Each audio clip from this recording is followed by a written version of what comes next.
The incident I'm about to tell you about happened in the year 2017. I was 7 months pregnant with my daughter at the time. I was living with my aunt, who was the only person that helped me in my hour of need. She supported me and my baby throughout. Honestly, she was that mother I never had. Due to the prime stage of my pregnancy, she hardly ever let me do anything. But one day, she got down with a fever, and out of no other option, I had to drive to the store to pick up some snacks for my cravings. I hate being the damsel in distress, so I assured her I would be just fine. She told me to be careful, lying on her bed, and I smiled at her. Locking the door behind me, I got into her car and drove down to the Dollar Tree outlet about 3 blocks away from our place. Upon reaching the store, I pulled up a shopping cart from the corner and started walking. I was passing aisle after aisle, being careless. I was looking for some munchies when I noticed the chips at the top shelf. No matter how much I tried, I wasn't being able to reach it. The added body weight made it difficult for me. Just when a voice spoke from behind. "Let me help you." Turning around, I saw an old lady standing behind me. She had a caring smile. I smiled back and moved back so she could grab the chips for me. Once she handed it to me, I smiled again and said, "Thank you." She caressed my cheek and then looked around with confused eyes. "Where is your husband, dear?" "Oh, I don't have one." "Oh, then the father of the child?" He's not in the picture." "I see." Knowing that I was here by myself, her eyebrows frowned. She again looked around and then said in a worried voice, "You shouldn't roam around alone in this condition." "No, my aunt takes care of me, but she fell ill.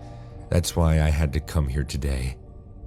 "Okay, so how long have you been living with your aunt?" For a couple months now." "And what about your parents?" By this time, I started to feel a little awkward with her questions. I tried to walk past her, but she tagged along like my shadow. Every aisle I went to, she went with me while asking various questions. I told her about my parents and generally everything she asked.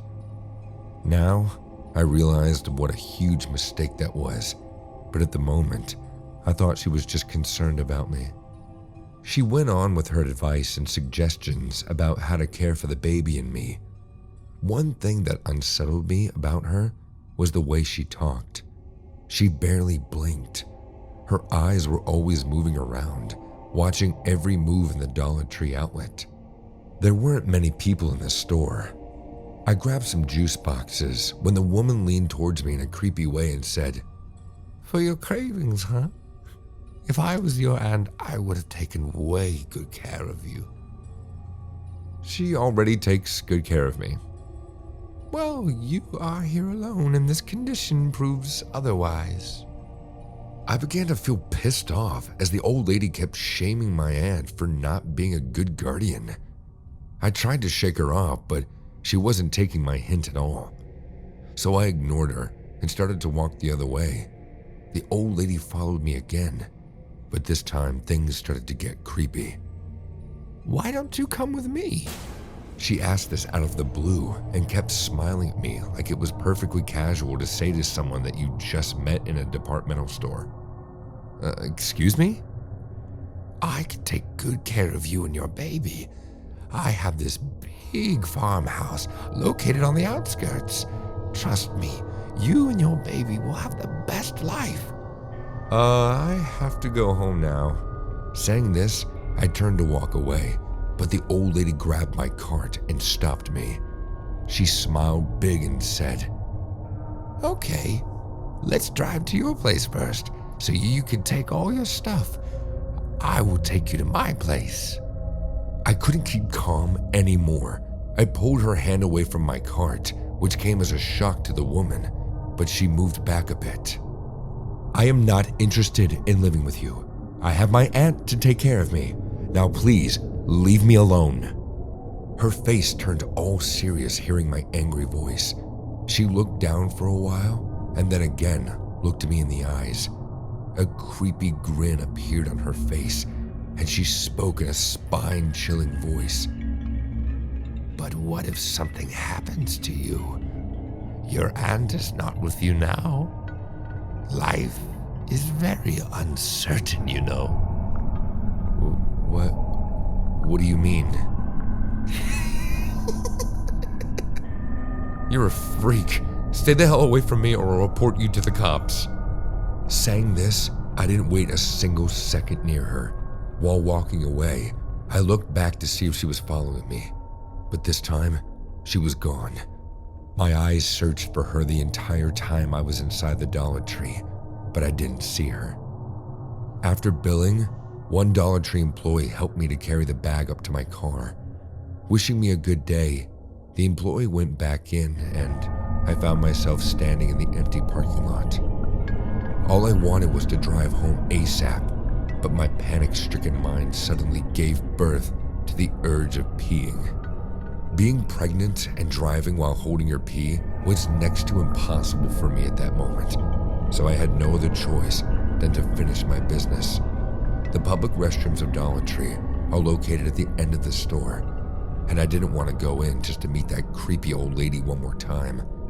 So I decided to use the small washroom in the parking lot. I locked my car and walked to the left corner of the parking lot. It was a small restroom with 3 toilets. No one was in there when I got in.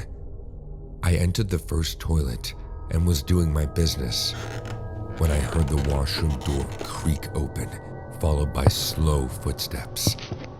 At first, I didn't react to it because literally anyone uses these washrooms, but then suddenly the footsteps stopped. Being alert and scared at the same time, I tried to listen to every sound taking place, but it was just pin-drop silence. I kept staring at the door, being covered in sweat, when I heard heavy breathing above me. The blood in my veins froze as I slowly lifted my eyes, following the breathing sound. As my eyes noticed the partition wall of the other side toilet right next to mine, my stomach dropped. It was the same old lady from the Dollar Tree. She was standing on the toilet seat to take a peek at me. I will never forget that moment in my entire life. Her wide, scary eyes watched me silently. She didn't say a single word, just staring at me with an expressionless face. I wanted to scream, but I lost my voice. She then spoke. "You need to come with me. I'll take good care of you and your baby. Please, just leave us alone. Do you want money? I can give you some money." "Keep your freaking money. I want your baby." Saying this, she stretched her hands trying to grab me, and I got up screaming for my life. I opened the bathroom door and came out in panic. The old lady got down from the toilet seat and chased me out of the washroom. It was the most difficult run of my life. I rushed to my car while the lady laughed like a maniac behind me and kept screaming, "Come here, I want your baby. I will take good care of you too. Come to me." I somehow got into the car and closed the door before she could reach me. Her hand came in between, but I slammed the door hard. I could hear bones cracking, followed by a painful scream as my car door broke her wrist, but I didn't care anymore. I drove away at full speed while the lady kept yelling, "This is not the end. Just remember that." I broke into tears after reaching home.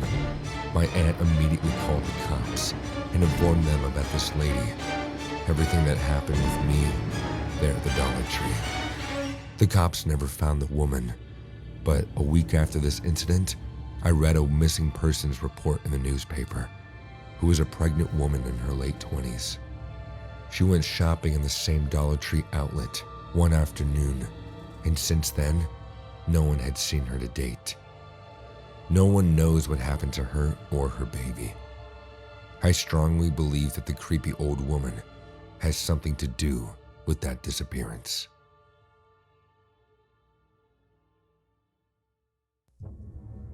When I was 16, I got a job at my local supermarket. It was a nice enough job and the work wasn't too bad. I lived in a nice part of town, so the customers were mostly seniors and the richer families. There were some incidents, but mostly just disgruntled customers or shoplifting lawyers. I worked there for almost 3 years, right up until I was 18, right up until June 24th, 2008. That night, I was working an 8-hour shift that went until 11. The first few hours went smoothly, but around 6, it started to rain. This wasn't your average drizzle, but an outright downpour. When it was time for my meal break, I realized that I had left my wallet in my car. I decided against grabbing an umbrella from Lost and Found and opted to just make a run for it. Big mistake. I was only a 10-second run from the front doors, but by the time I got back inside, I was thoroughly soaked. I bought a snack and headed upstairs to dry off. About half an hour later, I went back downstairs, still damp. I stepped through the break room door and looked around. The store was almost empty. I walked towards customer service, only spotting 1 or 2 customers. I was surprised to see so few people at 7:30, but I figured most people didn't want to go out in the rain. I stepped back into the check stand and started chatting with my coworker, Maria. We talked about her kids and helped with the occasional soggy customers. Most of them realized that they were out of something essential, like milk or toilet paper. Occasionally, the lights would flicker slightly, but that was probably just the storm. I could hear some rumbling in the distance, but it was pretty far away. I'll refill the shelves tomorrow. Saying this, I went to the shopping racks and I looked outside. At some distance from the store, I saw 2 dogs eating out of a knocked-up dumpster. There was a big bush area behind them, and it was moving. Not like a random movement, rather slow, jerky ones. Suddenly, the 2 dogs turned back and started growling at the bush. Just then, Maria yelled, "Joanna, come and help me."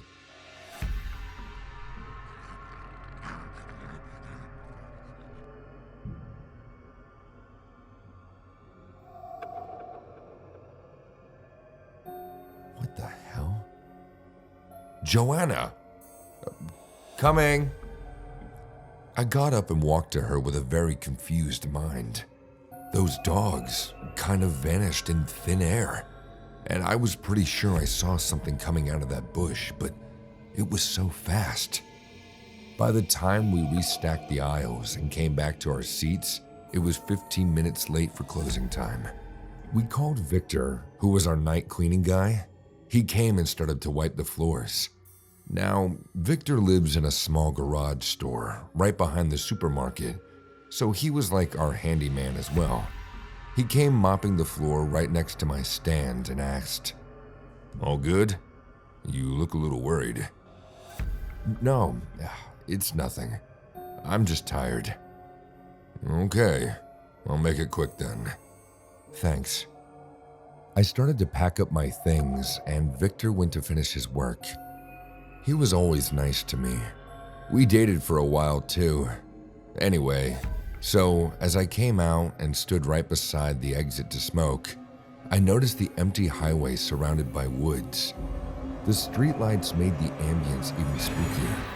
I lit up the smoke, and with a flicker, I noticed 2 huge yellow eyes staring at me from that bush. The eyes blinked slowly and stopped the beat of my heart.